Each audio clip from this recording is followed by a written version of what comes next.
वो दिल्ली आए थे तो हिंदी इंग्लिश नहीं जानते हुए बहुत साधारण से परिवार से आते हैं और ये एक पब्लिक यूनिवर्सिटी एजुकेशन का ही रिज़ल्ट होता है कि आज सर यहाँ पे बैठ रहे हैं और हमसे बात कर रहे हैं। ये कहानी सिर्फ सर की कहानी नहीं है, ये कहानी आप अगर पब्लिक यूनिवर्सिटीज़ में जाएंगे तो वहाँ के बहुत सारे स्टूडेंट्स की कहानी होती है। ये कहानी जो आम लोगों के सपनों को सच करने की कहानी होती है। आम साधारण परिवार से आने वाले लोग जिनकी इससे पहले की पीढ़ी शायद हायर एजुकेशन में नहीं पहुंच पाई थी, और ये इन पब्लिक यूनिवर्सिटीज़ की देन होती है कि वो पब्लिक यूनिवर्सिटीज़ में भी पहुंचते हैं और आगे जा कर के ये देश में मीडिया में, गवर्नेंस में पब्लिक इंटेलेक्चुअल्स बनते हैं। ये देश खुद को कैसे देखेगा, समझेगा, ये चीज़ डिसाइड करते हैं। और आज के समय पे जो पब्लिक एजुकेशन सिस्टम पे हमला है वो इस सपने पे हमला है कि आम लोग जो समझते हैं कि एक बेहतर दुनिया पॉसिबल है और ये सपना उन्हें यूनिवर्सिटीज़, पब्लिक यूनिवर्सिटीज़ और कॉलेजेस से मिलता है, ये सपना फलता फूलता इन स्पेसेस में है, इनके डेमोक्रेटिक इंस्टीट्यूशंस में है। इस सपने के ऊपर ये हमला है। जब हम रिपोर्टर्स कलेक्टिव की रिपोर्ट पढ़ते हैं और इनफैक्ट जो साथी जेएनयू में आते जाते रहते हैं मीडिया के, वो ये बात अच्छे से जानते हैं कि वो 7 केसेस को देखते हैं, लेकिन अगर आप जेएनयू के स्टूडेंट से बात करेंगे आपको हर स्कूल में, हर सेंटर में न जाने इस तरीके के कितने केसेस मिल जाएंगे जहाँ पे इस तरीके से टीचर्स जब क्लास में एंटर करते हैं, पढ़ाने के लिए बैठते हैं, तो वो कितने इनएक्सपीरियंस्ड हैं।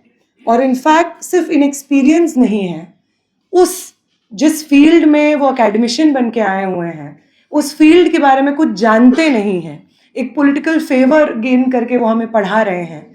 ये बात कितनी अपेरेंट हो जाती है हम स्टूडेंट्स के लिए। ये बात आप सब लोगों के लिए जो मीडिया के साथी हैं, जो जेएनयू आते जाते रहते हैं, ये शायद नई चीज़ नहीं होगी। ये भी शायद नया नहीं होगा आपके लिए कि वो तमाम फैकल्टी मेंबर्स जो डीयू में, जेएनयू में, इलाहाबाद यूनिवर्सिटी में, अलग अलग पब्लिक यूनिवर्सिटीज़ में पढ़ाते रहे हैं और सालों का उनका एक्सपीरियंस है। वही कॉलेजेस, वही यूनिवर्सिटीज़ हर साल उनका कॉन्ट्रैक्ट रिन्यू करते रहे हैं। हर साल वो उसी यूनिवर्सिटी कॉलेज में पढ़ा रहे हैं, 10 साल 12 साल से पढ़ा रहे हैं।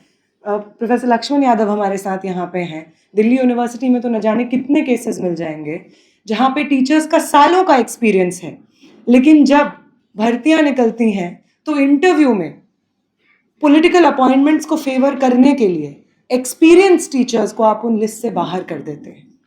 जब आप ये करते हैं तो ये सिंपली इसकी बात नहीं होती है कि अच्छा जो सत्ता में आता है वो तो अपने लोगों को भरता ही है ना। ये समाज का सच नहीं है।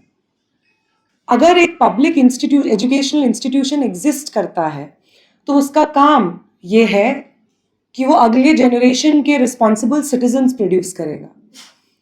देश खुद को कैसे देखेगा, समाज में क्या समझदारी होगी, चीज़ों को कैसे समझा जाएगा, उस डिस्कोर्स को सेट करेगा। और अगर ऐसे इंस्टीट्यूशंस में जहाँ पे आगे आने वाले जनरेशन्स की सिटीजनरी की नींव रखी जाती है, वहाँ पे जिन लोगों को ये नींव रखनी है वो ऐसे लोग होंगे जिनका इंटेंशन ही नहीं है पढ़ाना, जिनका इंटेंशन ही नहीं है एजुकेशन, लर्निंग को नर्चर करना, प्रमोट करना।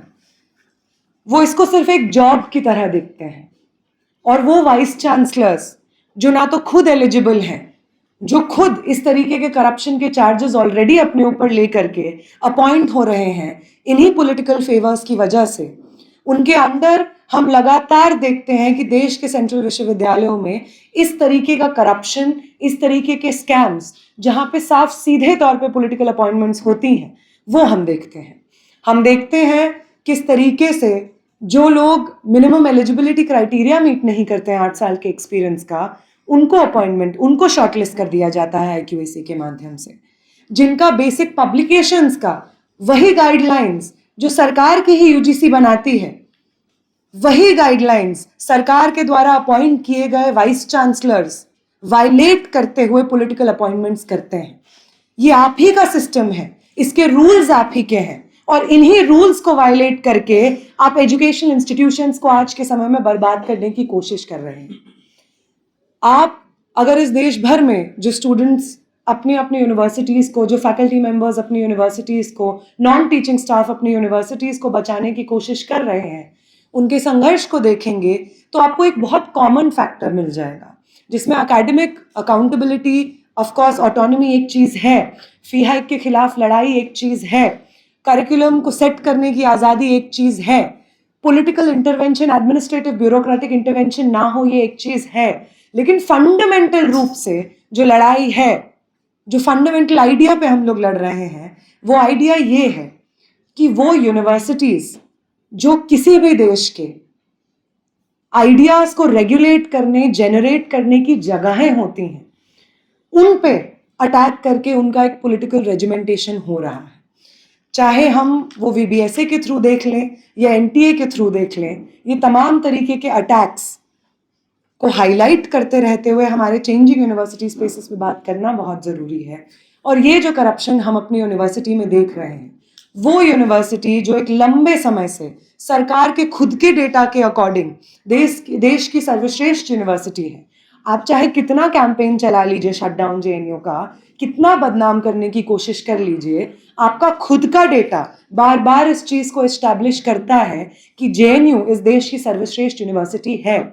फिर इस तरीके के करप्शन के लिए जो वाइस चांसलर रिस्पॉन्सिबल है, क्या उसका इस्तीफा होना, क्या उसको अपने पद से हटाए जाना इस देश को, देश के स्टूडेंट्स को सर्व करने की एक रिस्पॉन्सिबिलिटी नहीं होगी?